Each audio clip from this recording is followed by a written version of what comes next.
hoje nós vamos falar um pouquinho acerca dessa mensagem que eu queria que você atentasse. Eu vou ler. Muitas pessoas, quando nós falamos acerca da transformação que o Espírito do amor, Ele quer fazer na sua vida, fazer acontecer no teu relacionamento, o poder que Deus tem para transformar um marido que saiu de casa, que virou a cabeça, o poder que Deus tem de pegar um casamento frio, que aos olhos humanos está indo ao caminho da separação, e fazer um milagre como fez a vida desses casais. Você que é solteiro, solteira, você que é casado, viúvo, divorciado, às vezes a pessoa diz assim: mas os tempos são diferentes. Quando falamos de Abraão, falamos de Elias, falamos da fé de Esther, falamos de Noemi, de Ruth, a pessoa diz: mas são outros tempos. Tem pessoas que olham para a gente e falam assim: para eles é fácil.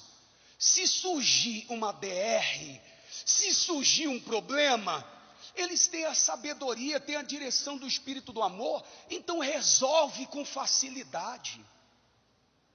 E nós queremos entender, queremos que você entenda, que o que você passa, nós passamos. O que nós vivemos, o que nós passamos, os homens de Deus do passado, as mulheres de Deus também passaram. Tanto é que a palavra de Deus diz assim, falando de Elias, porque é fácil falar de Elias, o conquistador, o vencedor, aquele que viu fogo cair dos céus, aquele que determinou que chovesse, choveu, que não chovesse, não choveu. Quando nós falamos de Elias, diz assim: Elias era homem semelhante a nós, sujeito aos mesmos sentimentos, e orou com instância para que não chovesse sobre a terra, e por 3 anos e 6 meses não choveu. E orou de novo, e o céu deu chuva, e a terra se fez germinar seus frutos. Você vê que a Bíblia mostra Elias, ele era semelhante a mim, semelhante a Dani, semelhante a você, sujeito aos mesmos sentimentos, sujeito aos medos, às suas dúvidas, sujeito a todos os problemas, mas ele orava com instância.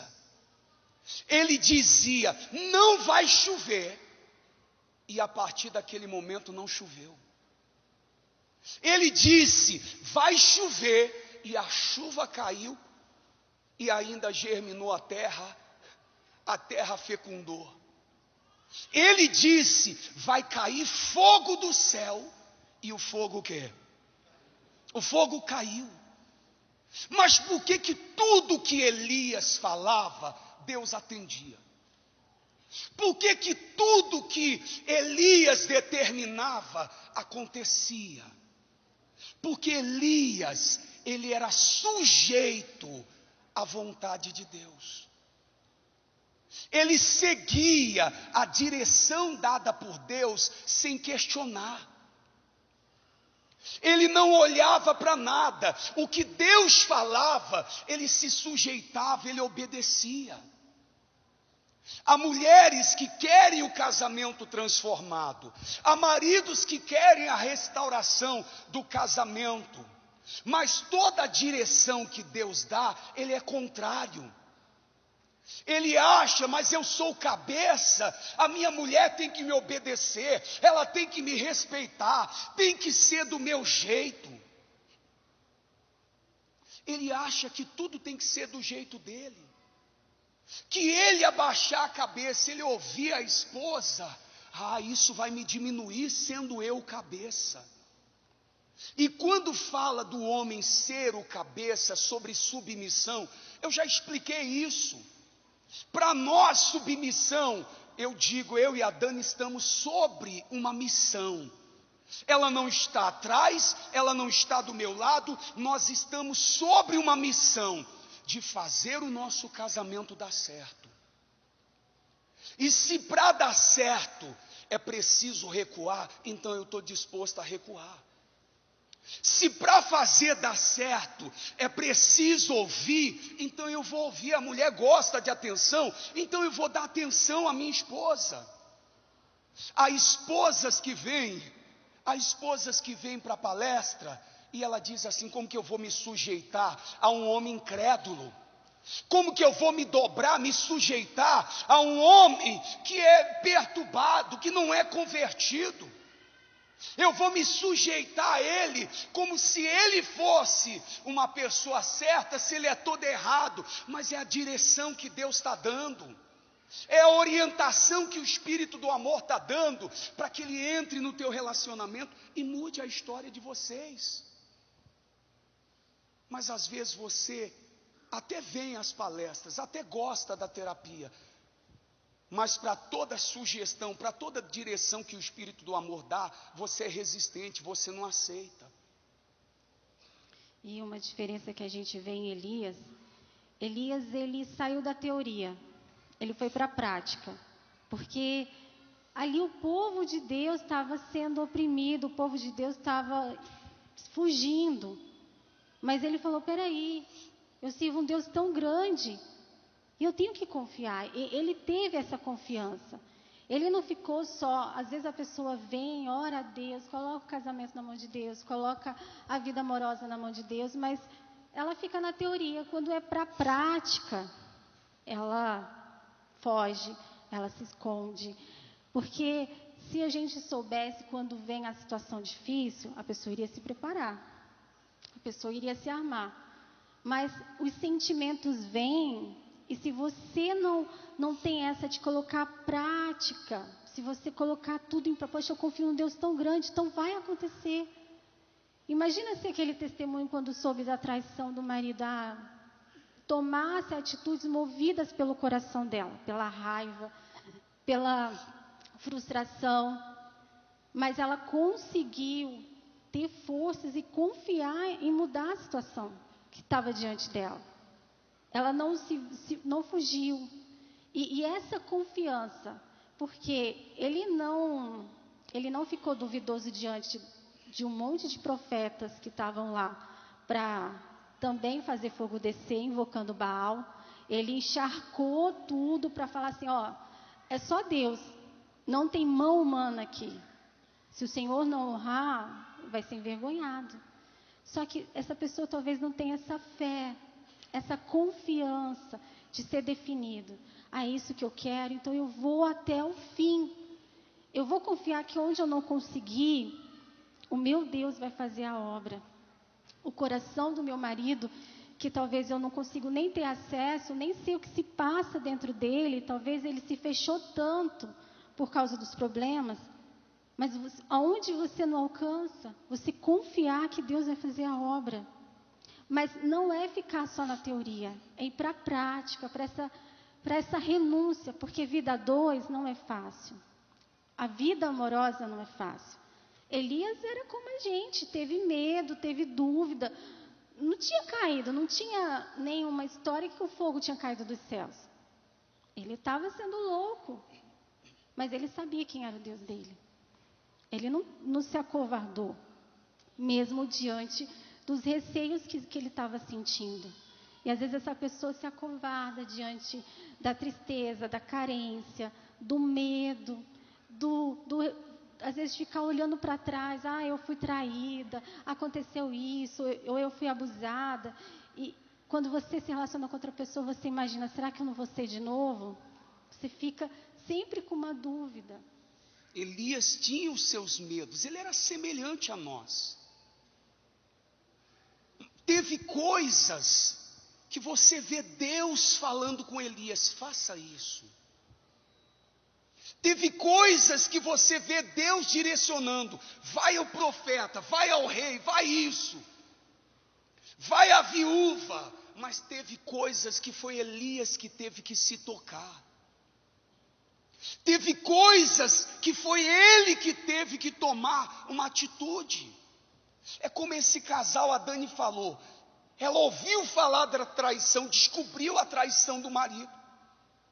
Ela, ao invés de se entregar, porque começou a ter nojo, estava longe e sentia falta, chegava próximo, sentia raiva, sentia nojo. Mas ao invés de se entregar a esse sentimento, ela veio para a terapia, veio lutar. E ele veio juntos, em um ano, um casamento transformado, uma vida, de ele olhar e dizer, a minha princesa, um novo casamento, uma nova vida, aos olhos humanos fadado ao fracasso. Mas eles fizeram, ela fez dar certo.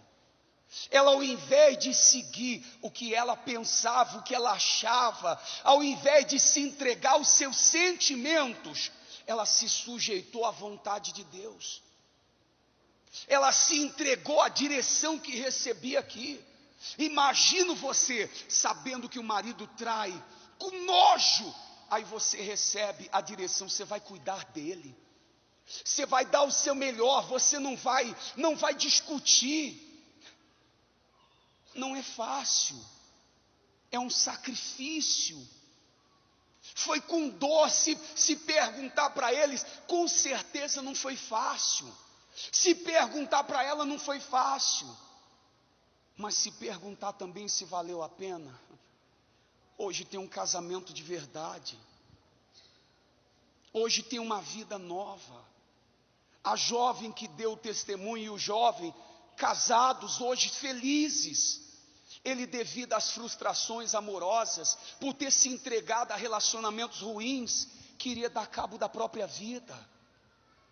Ela era perseguida, ela tinha medo, trazia o medo, mas vieram para o altar, vencer o espírito do desamor, pagar o preço para ter um casamento feliz. Elias teve coisas que Deus direcionou e ele foi seguindo, ele foi obedecendo. Mas teve coisas que ele mesmo tomou a decisão, ele mesmo tomou a atitude. Ele não aceitou mais viver o que estava vivendo, não aceitou ver o povo de Deus dividido, cocheando entre dois pensamentos. Deus não mandou ele ir para o Carmelo, Deus não mandou ele partir para o sacrifício, Deus não falou para ele, fala que eu vou mandar fogo e eu vou mandar nada. Mas a confiança dele em Deus, de que a mudança iria acontecer, era tão grande, que ele pagou o preço, ele fez o que era preciso fazer, para alcançar aquilo que ele queria alcançar. É muito glorioso. E até o que a gente sempre fala, primeiro a pessoa vem resolver aqui dentro, parar de ser levada pelas emoções, pelas situações, mas se organizar aqui dentro, reconstruir o seu eu, porque Elias achava que estava sozinho, que só ele não tinha se curvado a Baal, mas ele não se viu assim, poxa, ninguém, não se juntou aos outros que ele imaginou que não estavam se curvando, mas ele tomou para si. Às vezes a pessoa fica assim, não vou lutar pelo meu casamento, porque eu estou lutando sozinha, não está resolvendo, ou só eu que faço certo, só eu que tento fazer as coisas certas. Então ela sempre fica olhando o outro, mas não, eu tenho que fazer, é a minha vida, é o meu casamento, é o meu relacionamento, eu tenho que ser definida, eu não posso entregar sabendo que tem um Deus tão grande que pode fazer coisas maravilhosas, coisas que você nunca imaginou. Talvez você nem conhece o que é o amor, você nunca teve um referencial de um casamento feliz, um referencial de família, que um casal deu certo. Então você nem acredita mais. Você se junta a muitas outras pessoas que se entregam ao coração. Você tem que curtir sua vida. Só que essas pessoas vão chegando a uma idade que estão frustradas. Igual esse rapaz que você atendeu, que olha para a sua vida e vê o quantas coisas ele se perdeu, o que ele deveria dar valor ele não deu. Então é a pessoa ter essa confiança e fazer o que ela tem que fazer, não o que tem vontade, não o que sente vontade, porque se for pelo sentir, na hora da traição, a pessoa vai fazer besteira.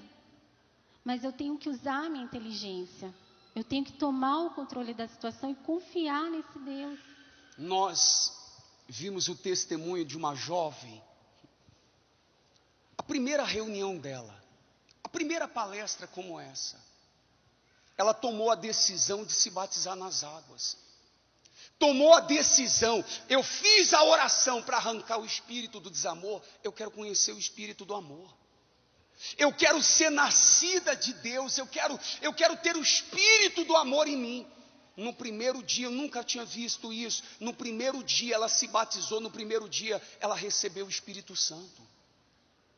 Mas ela veio definida, ela veio decidida. A direção que ela recebeu, ela se sujeitou à direção dada por Deus. Se jogou na água do batismo, se batizou, recebeu o Espírito Santo, chegou em casa, ela tinha um namorado, que não era casada, não era marido, não era namoro, um namorado, não sabe nem o que é. E ela disse para ele: junta as suas coisas, você vai dormir no outro quarto, porque a partir de agora nós não vamos ter relação sexual mais. A partir de agora, você vai dormir naquele quarto, eu vou dormir nesse, até que venhamos nos consertar. Se você olhar, eu imagino que para ela não foi fácil, mas ela pagou o preço do sacrifício para ter hoje uma vida, um casamento abençoado. Foi cerca de 1 ano assim, mas hoje tem um casamento, hoje tem um testemunho maravilhoso. Ela se definiu, ela levantou a vida dela perante a Deus, ao invés de ficar entregue ao lamento, à dor, ao invés de ficar entregue à tristeza, o sentimento, ela se jogou à direção dada pelo altar, a direção dada por Deus, e hoje é uma referência. É isso que você tem que entender, solteiro, solteira. Às vezes você está num relacionamento que você já percebeu, diferente. Ela via que tinha conserto, que tinha jeito, e ela começou a fazer certo para dar certo. Mas talvez você percebeu que o relacionamento é um relacionamento que não tem futuro. Você está do lado dessa pessoa mais para tampar uma carência, mais para tampar a solidão, porque na sua vida inteira você sempre foi dependente. Sempre dependente, depende de um relacionamento, depende de exclusividade em uma amizade, é dependente, depende. Sabe que não vai adiante, sabe que o relacionamento não é bom, não tem sucesso, mas está entregue a essa carência. É a hora de você tomar uma decisão. Você não nasceu para sofrer, não perca tempo, e não faça outra pessoa perder tempo. Não basta só vir para a terapia, estar aqui na terapia, eu vou arrumar alguém da igreja. Não resolve não. Primeiro você tem que se arrumar, primeiro você tem que se cuidar, você tem que estar bem consigo mesmo. E eu te digo, muitas pessoas que até vêm para a terapia, estão todas desarrumadas, estão carentes, solitárias, e estão em busca desse pensamento: eu vou arrumar uma pessoa da igreja que vai ser diferente. Quando você observar alguém, observa aonde ela caminha, a direção que ela segue, e pague o preço de estar sozinho, sozinha por um tempo, mas para ter uma vida completamente realizada. Foi isso que Elias fez. Elias era uma fonte a jorrar. Ele poderia dizer: vai chover, e Deus vai provar que ele é Deus. Não, ele diz: vai cair fogo dos céus. Ainda pegou lá a lenha, pegou o holocausto, pegou tudo, e encharcou de água. Aproximadamente 80 litros de água na lenha. Poxa, como que vai pegar fogo? Os filhos de Baal estavam lá, desesperados, e ele tranquilo. O meu Deus vai derramar fogo, Ele vai mudar meu marido, vai mudar minha esposa, vai mudar minha situação. Estava despreocupado, até falava com ele: ora mais alto, talvez ele não está ouvindo. Fala mais alto, talvez foi no banheiro, talvez está ocupado demais. Mas quando ele orou a Deus, ele fez o que precisava fazer, pagou o preço, levantou o altar, pagou o preço que precisava pagar. Ele disse: Deus, que caia fogo dos céus. E esse é um dos segredos, restaurar o altar. Talvez essa pessoa está com tudo bagunçado dentro dela. E ela tem essa oportunidade de resolver dentro de si e fazer dela esse altar, sendo o altar de Deus. Nós vamos partir para o sacrifício, pessoal. O que muda o seu marido, o que muda a sua esposa, o que muda a sua vida amorosa, é o sacrifício no altar. Se você fizer certo, para você vai dar certo. Se você fizer certo, você pode estar sozinha, pode estar sozinho, o marido pode ter saído de casa, o casamento pode não estar bem, mas se você fizer o que é certo, em você vai haver paz, em você vai haver certeza, porque se eu estou me sujeitando à vontade do altar, à vontade de Deus, então eu sei que Deus vai levantar o meu altar, Ele vai levantar a minha vida, Ele vai mudar a minha história. E é isso que eu quero que você faça. Eu quero que você se coloque de pé e diga assim: eu vou consertar o que precisa consertar. Eu vou sacrificar por aquilo que eu almejo. Eu quero que você fique de pé, mas dizendo: eu não vou me entregar a qualquer relacionamento, a qualquer homem, a qualquer mulher. Eu quero que você fique de pé, dizendo: eu não vou olhar mais para o que eu estou vivendo, o que eu estou passando, os problemas que eu estou enfrentando, mas eu vou olhar para esse Deus, eu vou olhar para esse altar. E se o meu altar está destruído, porque há muito eu acredito mais nos problemas do que no próprio Deus, então eu vou erguer meu altar